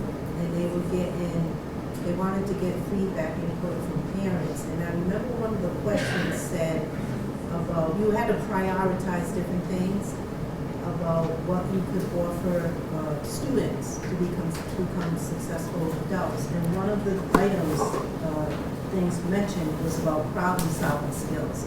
And that's just like what employers say when students graduate. Yes. People need to really learn how to problem solve and not expecting as a society where we're going to just give the answers. Or take it away or Give the something. solutions, right, or take it away from somebody. Yeah. Everybody needs to mentally go through this process. Right, right. It's so important. And even the setting goals, like you do that, like as a parent, so your child will say, I was talking to a parent and they were coming up with some solutions and they were going away and, no one was walking the dog, and so the parents were coming up with solutions. So one of her younger sons said, well, let's just ask the neighbor if he could help us walk the dog. Now it's kind of, we know that's like not ridiculous, but that's not going to work. But the mother still accepted that as a solution, and then talked about, well, would that really work? And then her child just said, well, yeah, because we don't really know when he's home, and they were just trying to explore it. So those goals, that's why I gave you those rules, like don't solve every problem for them. Let them, give them the space to solve the problem and just be flexible. So even accept the answers, like don't be quick to say, oh, that's not going to work. I mean, you know that's not going to work. I know that's not going to work. But you kind of help them work through that. And then this is different for different ages. It takes 1 minute when you're 1. And of course, as you get older, it takes older. Yes? I had seen, there was a movie from a long time ago. It was the Tom Hanks movie where he has AIDS, plays a character that has AIDS. And he was in a situation where he was being lied to, he was being manipulated, he was just up against it, and he had to solve a problem. And he's on the phone with these people who are lying to him, and you just think, what's he going to do? How is he going to make it right? Like how? And he hangs up the phone, and you can tell he's thinking, and he says, every problem has a solution. And that always stuck with me because it's just an optimistic way to, instead of being like, there's no way out of this. But I think for kids, that's the whole, so I always tell my kids that every problem has a solution. And it even helps for me too to get out of the negative, when you think about somebody who's just stuck. So stuck and so everything was against them, but he had the wherewithal to think, it's smart, Yes, it's a solution, and it's being creative. Right, and mistakes are good. Mistakes are great. It's when people do the same mistake over and over but mistakes are great. You can learn so much from mistakes, but our society almost doesn't allow us to, or allow the kids to make a mistake. But mistakes are great. They're really helpful. All right, so let's do these. The first step is connection. We already did this one. Nature's equipped us with this ability to connect. Some kids have problems with connecting, but most people are able to connect. And it's the unshakable foundation. This is not everything. This connection is not everything, but it certainly is the basis for everything, and mostly connected to the home. But I gave you some other connections that kids can have too. I do want to quickly tell you, in this study where they looked at connections, they asked, so in this study they asked kids, adolescents, there's 100 factors, more than 100 factors, to show what comes as protective factors. Why are you resilient? Why are you making it? What are the protective factors in your life? And the top 2 things, a connection to home and a connection to school. And then other things came up too, so I thought you might be interested in some of the other things that were connections. So the study asked adolescents, what connects you? And why are you making it? Why are you doing okay in this world? Why are you resilient? And they said they had a connection to home and or a connection to school. And other reasons were a parent's present at key times during the day, morning, after school, dinner, and bedtime. For all ages, isn't that just the time? That's when you can talk to them, those are like those personal times. So this was a protective factor of kids who are doing okay, kids that are resilient. Another one was parents' high expectations for performance. Just expecting they're going to finish high school. And this says college, but it could be something else. We expect you're going to finish high school and you're either going to do technical work or college work or you're going to do something after. So it's almost like when they're little, you just set the stage. I expect you to finish high school. And this is, you're going to, it doesn't have to be college, because we know it doesn't have to be college. But they have to learn to do something where someone pays them for their skill. So you kind of send that message to them. Parents engaging in activities with their children on a regular basis. This is not taking them to dance. This is not taking them to someone else's house. This is not taking them to these pre-planned adult programs. This is you engaging in activities with your children on a regular basis. Absence of guns in the home, that tends to be one of the protective factors. Parental disapproval of the child's engaging in sexual intercourse, just letting it know that we expect you, in some time in your life, this will be part of your life, but whatever it is for you, middle school, we're not going to accept this. In high school, we're not going to accept this. Does that mean they won't do it? I don't know, but you definitely can make it clear that you don't expect that, because kids their age are doing it, and you would just have the expectation, and you would explain why, whether it's religious reasons or moral, whatever it is, but have an expectation. Because when kids are getting involved in sexual intercourse early, their body physically can do the action, but they don't have the emotional, they don't know what comes with it. They don't understand what comes with it, and this is where we see them struggle. And often one sexual relationship, like in 9th grade or in 7th grade, what happens after that? When they have other relationships, what does it usually go to quickly? So then we have multiple partners when they're so young, and that leads into all kinds of other things. Not having easy access to cigarettes, alcohol, or marijuana. Another protective factor. Lack of prejudice at school as perceived by the student, so kind of acceptance at school. Self-esteem defined by the students agreeing to have good qualities, having a lot to be proud of, liking themselves, feeling loved and wanted, and not working a paid job 20 hours a week or more. Isn't that funny that kids are working in high school 20 hours or more and end up being a problem later? So it's like full-time school and work. It's almost like giving them the responsibilities earlier on. All right, so I just wanted to share those with you. Okay.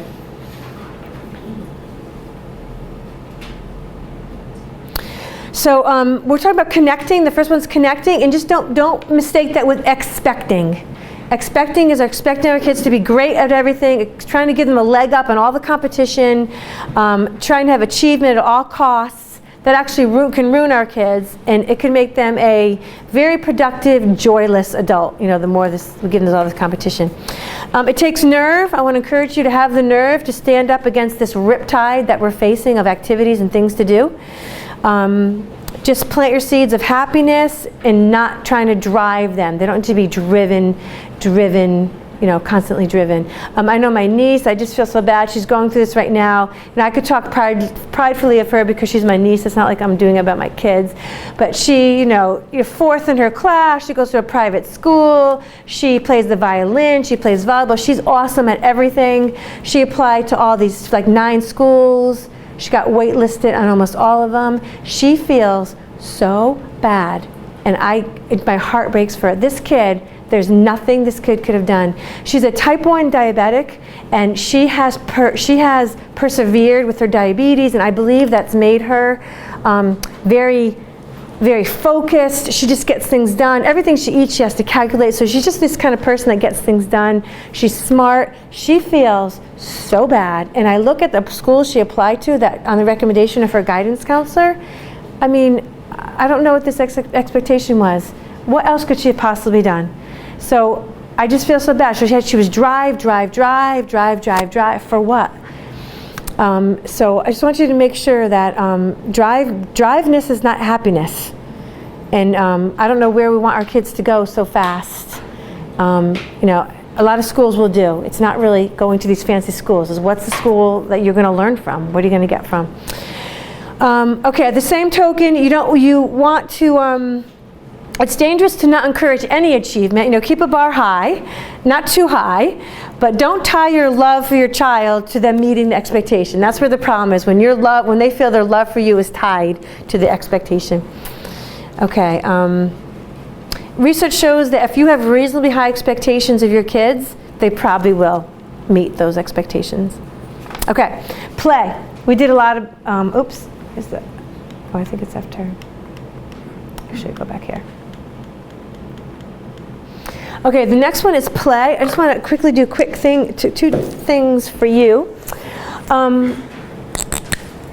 Let's pretend that this is a, I think you guys have seen this before, right? A lot of times. Okay, so this is a little girl. She's 4. Okay, I'm going to try to put you into the mind of a child that's still thinking concretely, not abstractly. Okay, so this is a little girl.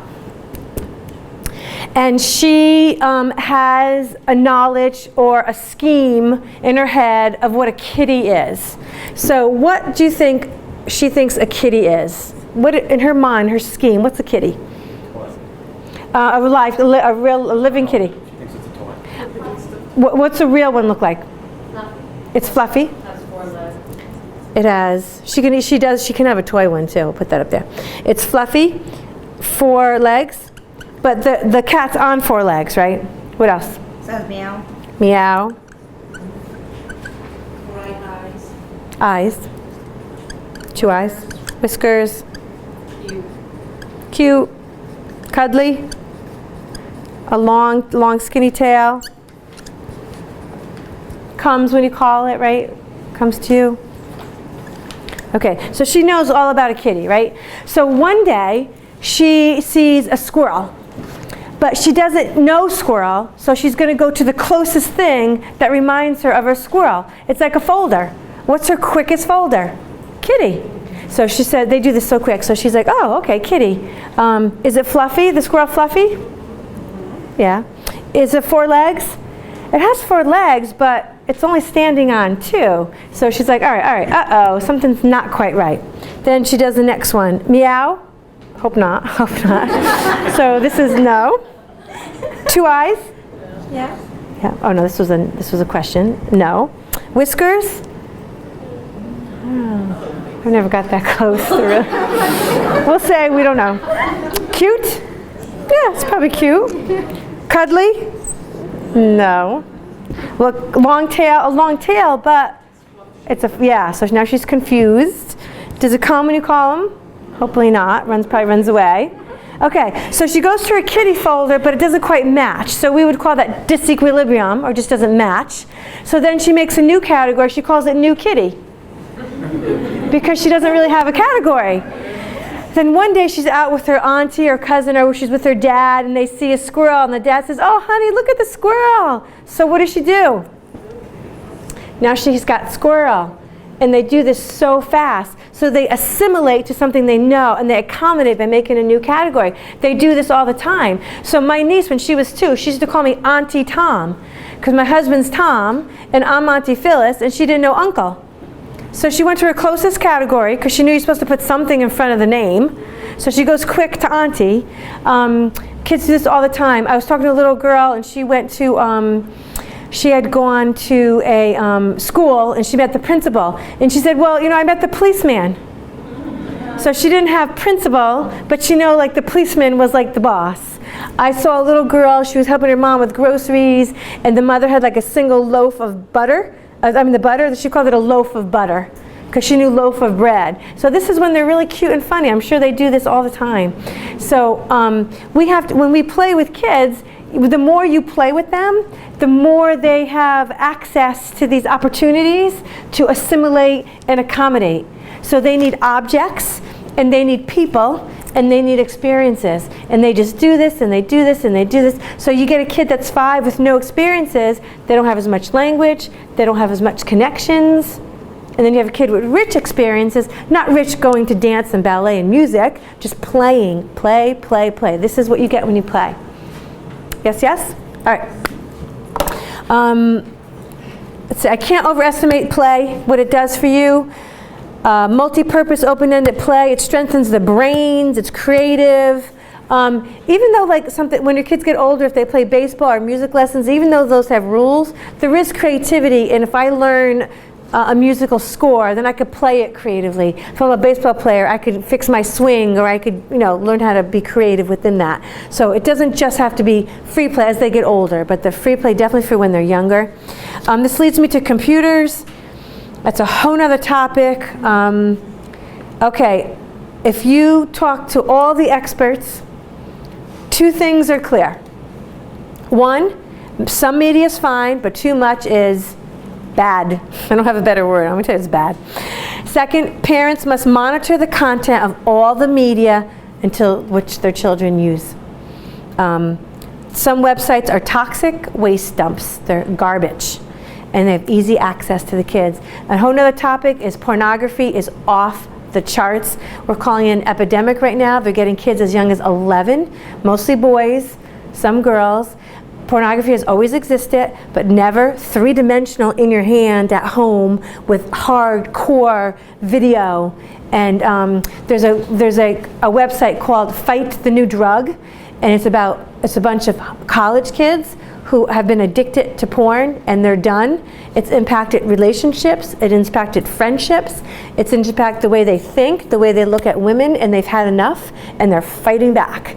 So it's just unbelievable. The more I read about it, I'm just shocked. It's right up there. So addictions come in substance addiction, but then there's behavior addictions. So it's really, really, really, it's really hard. It's really hard. And people who get off a pornography addiction, they find their brain is clearer, better relationships. The nice thing is that once you stop it, you can get back. So the computer, of course, the computer has made access so easy. Sports, the perfect time to play, right? We're like this, not so fast. Just make sure that sports with the pressure is not play, okay? Sports with pressure is not play. 70% of the children in youth sports stop playing sports by the time they're 15. And who wants their 15-year-old hanging around? Don't you want your 15-year-old in sports? So don't push them when they're young, so they stay longer, and then you've got your teenager in sports. Don't you want your teenagers in sports? You want them doing stuff, right? So just watch that. If fun is the goal, it's fine. Al Skinner, a famous basketball coach, said if it's fun, they'll practice more and they'll improve and the success will follow. You can learn, I'm not against sports, you can learn great things. It's timing, it's age, and if it's fun. Okay. Let me just keep going. We'll do 5 more minutes. Okay, the next one is practice. What we mean by practice, this could be tying your shoe, this would be practice talking, practice walking, practice cutting a banana, practice addition, whatever it is. Practice, structure and discipline actually give you more free time. Let's see, I'm trying to go fast here. Structure, let's see, okay. They have to, most people don't like the word practice. It's kind of like discipline and practice have this negative connotations to them. But actually, the more you practice, the better you get at it. So our kids need to practice. We need to encourage them when they're discouraged. Give them specific pointers if they're really not, kind of losing interest. Goals are reached when you work hard. Give them encouragement. And trying to say things like you're being lazy, you're a slacker, you're a loser, just try to break things down for them so that they can practice. They need to see when they practice something, they'll get better. When they practice something, they'll get better. They don't have to be perfect. But until your kid has a lot of experience with practicing and getting better, and it could be any small thing, and you would just highlight to them that, you're getting better, it's practice. If your children say things to you, I don't want to do that because it takes too much discipline, or I don't want to do that because it takes too many years of practice. You would try to break skills down to them, try to make it not so insurmountable. Hallowell has a quote in his book. He says that he wasn't going to apply to medical school because everybody told him how arduous and what an ordeal it was and how much discipline he needed, and he loved to sleep late. And he thought that he lacked the discipline, and he says, oh, what nonsense. can you imagine not tackling on something like that just because you have these preconceived ideas of it. The next one is mastery, and mastery is when you just learn to do something. When's the first time that you did something that you didn't think you can do? Whether it's riding a bike, or a math problem, or it's helping your mom put the dishes away. Whatever it is, it's a motivator when you could do things well. That's wrong with standardized testings. Our kids aren't doing well in standardized testing. No one wants to do that. Ask them to jump rope. Ask them to skip across the field. They'll gladly do the things they can do. So it's a motivator when you could do the things you can do. So try not to make them to do things that they're not interested in or can't do. Motivate them to do the things that they can do. Fear is the biggest obstacle for kids.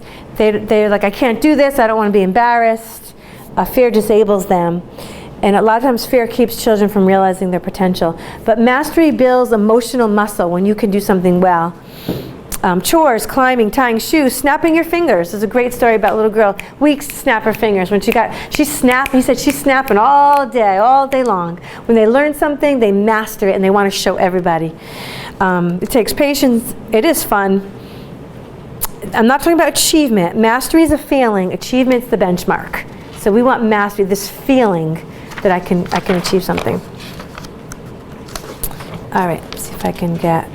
All right, and then the last one is recognition. And recognition is when you belong, when someone that you love says nice job, when a teacher comments, when a coach comments. It's when it really matters. It builds the bridge. And after they are, when they're recognized for something, you connect to somebody, and that whole cycle begins again. So this is this redirecting circle of connect, play, practice, master, recognize. And we know that when kids can do this cycle, when they have this, they will do well in whatever that they do, because they have this cycle that can be applied to a multiple of things. Okay, make sure I covered. We talked about self-esteem, right? We did that. All right, let me do some takeaways that you can leave with this. I'll be done. Okay, takeaways: do less, stay at home, and play outside. The 5-step plan, what are the 5 things? Your kids should connect, then they should play, then they should practice, then they should have mastery, then they will get recognized, then they'll connect.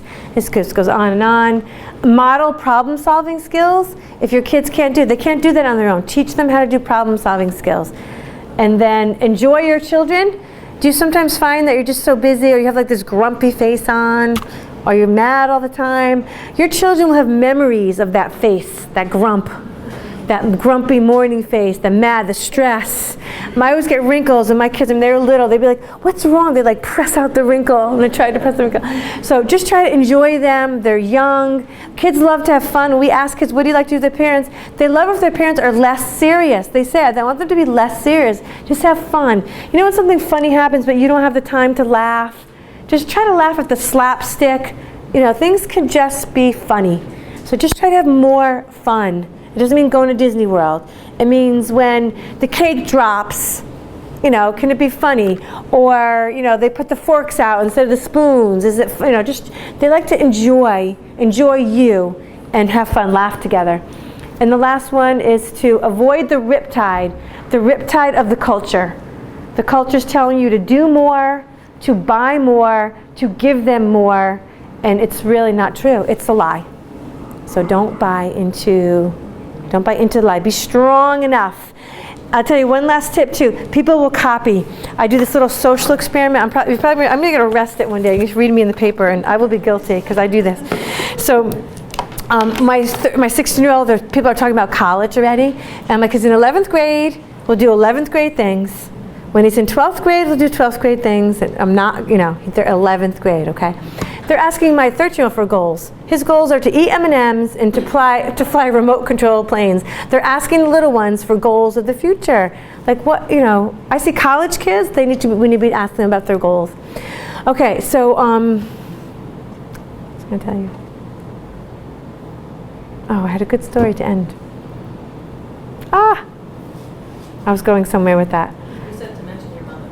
Social experiment. Oh, the social experiment. Oh, yeah, that too. All right, so social experiment. So when you get to high school, everything's AP classes and SATs and you know, what math classes they can get in. The parents all talk about this.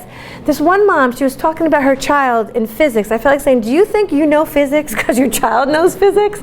Like, she's going on how great, how smart. So whenever I'm in a setting like that, I just throw a really real thing. So my son's in chemistry. He hates it. He's passing, but he hates it. So we were talking, she's going on. Everyone's like, oh, my son did. It's about 4 of us. So I said, no, I said, my son's struggling in chemistry. He's really having a hard time. Dead silence. Silence. Another mom was like, oh yeah, my son's in algebra too. He's not really doing so good. Like, I just feel so bad. Like, does everyone have to feel like they're on this? So just throw out a reality and you watch how people, you know, I felt, and then I felt more connected to the mother because we were having a real conversation. Does that mean it's going to be a failure in life? No, you break down the skills, got to get some help for chemistry. So that's it, you know. So just remember that people who are constantly saying how great everything is, it's probably not so great if they keep telling how great it is. Okay, did you have something? Well, you said to remind me about your. Oh, yeah. But there's this, you know, Facebook has all these inspirational. Oh, please, don't even start. I'll blow up if I talk about Facebook. One that I like is, you know, children want your presence more than your presence. Yeah, very good. Yeah, but I just saw a library said, no app will replace your lap. Love that one too. Two things. You didn't talk much about two things. One was just like how long kids are in daycare now. Nowadays, like, especially starting at such a young age, how that affects the time that you do have with them. And then the other thing is potentially if you're like a single parent or, you know, you're split up, so then you have not only daycare, but then you have the challenges of co-parenting with somebody else that you don't live with anymore. And so trying to do all of these things in that context, and really like, I guess some tips to kind of write down, say, have certain rules at school, and even though you kind of mimic some of that structure, you have your own structure at home, and then, you know, if other co-parents isn't necessarily doing the same things as you, has different ideas on how to get things done, you know, how to kind of accommodate some of what you're saying, and maybe some tips to kind of. It's really, it's not impossible, but it's really, really hard because you have all these different things that are coming at you. I would try to find commonalities as best you can. Can you do what the school's doing if you think they're doing more appropriate things than the other person is? I try to talk to the other person and why you're doing it. Remember that kids can get that we do this here, we do this here, and we do this here. They are able to do that depending on their age. The connectedness you can do, and even if that person you don't think is say their, I'm assuming is it a father, is that what you're talking about? Okay, so that's still their father, and that's a hard, I've seen a lot of situations that it was very hard, but the children never ask kids to pick, because kids love the father, love the mother, and it's very stressful for them to pick. When they're 20, 21, you can have a nice conversation, be like, and another thing, he did this, this, and this. You can do all that then, but you cannot do that when they're little. They're very torn by that, and they tend to feel they want everyone to be together. Their ideal situation is when they don't understand all the details of it, and it's hard to explain right now. It's something that you would explain later. I think you can still have the connectedness, you can still do the play, so and all you can control is the time that you are with them. It's not easy, it's not impossible. They still will always remember the connectedness, and it's probably more important that you stay home when they're home, because they're probably already going all over the place. Childcare is a tough issue. I know most of you have your kids in childcare, would I say? Is that why, you know, I don't know. I mean, infants and toddlers, it's really hard. Group care is hard for infants and toddlers. Excellent care is very, very expensive. When I used to take care of, when I worked as an infant teacher, I would have 4 babies. I'm not being prideful, but I was a good caregiver, tons of experience. I really couldn't meet the needs of the 4 kids. It was really hard. The kids don't always get opportunities that if they were home. It's complicated. I know all parents can't be home. That would be up for another discussion. Some kids do fine. Kids are pretty resilient. You need a really good school. You need a good relationship. They need a good person that they're with every day. They need to have a responsive person with them. And kids can love their mother and love the caregivers. They spend long time. We do find kids get, by 3rd, 4th grade, if your child's in infant school, toddler, so some kids have 5 years of out of home care before they get to K. So there's these periods in K1 where they're like done with school. And it's because they've been out of the house for 5 or 6 years. It's quality school. Kids do well in quality care. That's the key. It's quality. Yeah, it's kind of a lot of. What was the other question? That was both of them, I think. Yeah, just kind of some tips, just because, we try to fit those kind of things in, but like just the guilt sometimes, or like, seeing that they're stressed or they have the anxiety, like about, it's like so sad when you see a kid so young. Or, Yeah. like, I don't want to go to school, it's like, I wish I could say it more. I don't want to go to school. Yeah. They're all involved. So you do your best in that situation when you could be home with them, playing at home, good connections at home. Use your routines for the connections. So the driving, the connection, eating meals, connections, and then always talk to the other person. Always have that opportunity where you ask the other person, do you think that we can do this at home, or I'm trying to do this for their situation, and talk about it. And talk about it's hard, and problem solve. I know you don't want to go. What could you bring something that'll make you feel better when you get there? Do you want to bring the stuffed animal, or just try to break it down, those problem solving? I have a question. As far as a 4-year-old, for example, I happen to have 3 or 4-year-olds. And, You have 3 4-year-olds? yeah. Wow. So, and they've been home up until they were almost 3.5. But now that they're in preschool, like for a limited amount of time, they sort of tell, and I believe I made the right decision for school. It's a good environment. I think it's a positive environment. But they keep continually telling me they don't want to go. They don't like it. What do you? Do they like it though when they're here? When they're there, they seem to be, participating. I never get a call from that school saying they're crying or that, they're not able to cope or anything like that. But every time I ask them, do they want to go to school, to the next school, they say no. All right, so lots of things. Number one, stop asking, because they read parents, they're amazing. And if they say no and get a reaction of you, they're going to tell you it's horrendous. So try for a couple weeks to not ask and see what happens. See if they talk about school. Do they ever just talk about good things that happen at school or friends at school? They'll talk about things that they learned in school, not specifically, oh, I learned this in school, but they all of a sudden start talking about something Things that they're doing. Yeah. Yeah, and the other thing too is like when you have 3, there's a party at home anyway. So a lot of times there's a lot of kids at home anyway. You know what I mean? So they probably can do a lot of things together. If you need that time, they go to school, and if you think it's working, I would do it. If you see anything that's detrimental, I would take care of it. Just don't ask for a couple weeks and just see if they're reading your cues, or if you're trying to draw something out of them. See if they're doing that.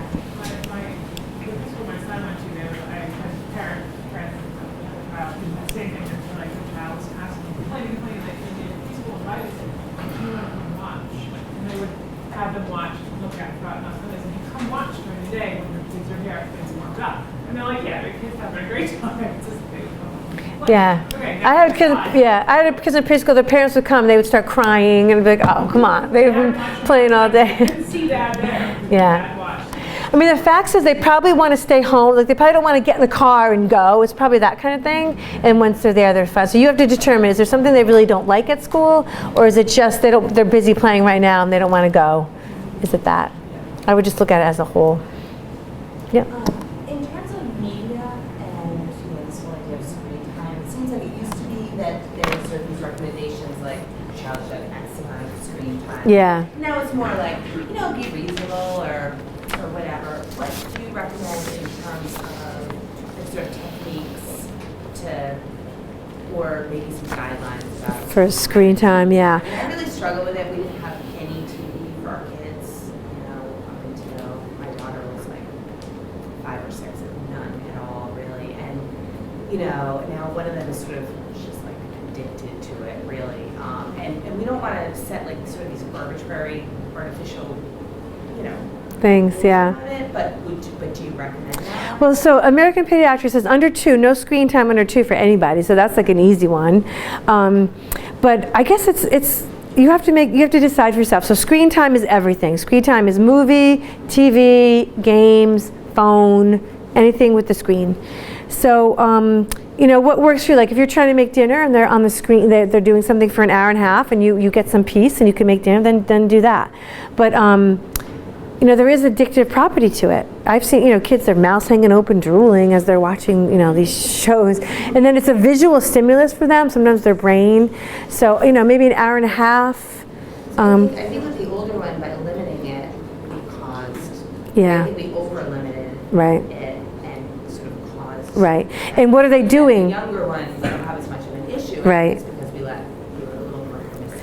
And what are they watching? Is it a fun game? Are they listening to a story? So it depends what they're watching too. And usually not before bed. Usually don't recommend that stuff before bed because their mind still is going. But you did remind me, if no one's doing anything Sunday night, Screenagers is being shown. It's called Screenagers. And it's going to be at URI. It's Sunday, April 10th. I'll leave this up here if anyone wants to get it. It costs $10, but I know there's a lot of extra tickets, so when you get to the door, you can say, any extra tickets? Because we would give away the extras before. You guys can get tickets if you want to.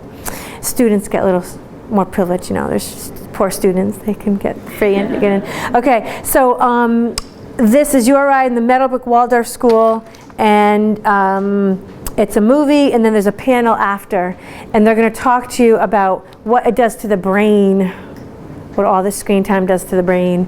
Young people spend an average of 6.5 hours a day on cell phones, computers, and devices. That does not include the time they use for school and homework. So let's give all our kids computers in school so they can be on the computers all day in school and then 6.5 at home. Screenagers, Growing Up in the Digital Age is a documentary that explores the effects of all this screen time on the lives of young people and their families.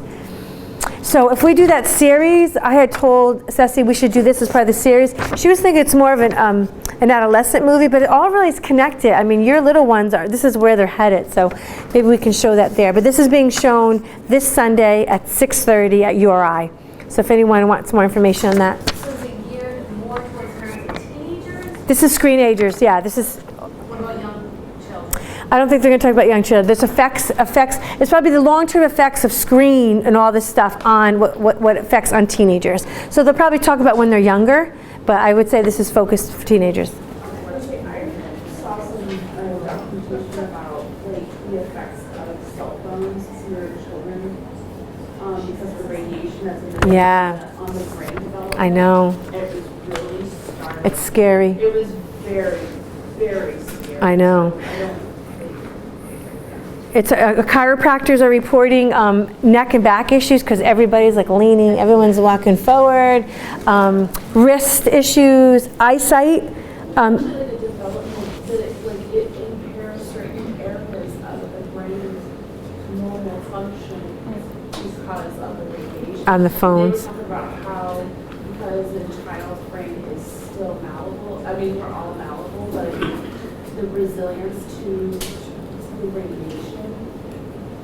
Yeah, it's pretty scary. Showing like just under 4 years old, it was like you were showing like how far it penetrates into the brain. Yeah. And it was like all the way down to the core. It's scary. It was really. Parents think, oh, my kid's so smart, they're on the phone. But, you know, that's like set for like, you know, those icons, we call that iconic literature, just literature, you're just pressing buttons. And kids are more free than we. Like, I know, like, I'm more hesitant. I don't want to blow anything up or do anything wrong. But the kids are always touching. I mean, it's not highly intelligent to press the button and then it says banana and then you match it with the. I mean, so don't think that they're getting all this cognitive ability because if they play, they'll get more out of play than red circle, blue. I mean, it's not, you know, it's not horrible, but it's not highly cognitive skill pressing buttons. So thank you very much. We'll see you the next time.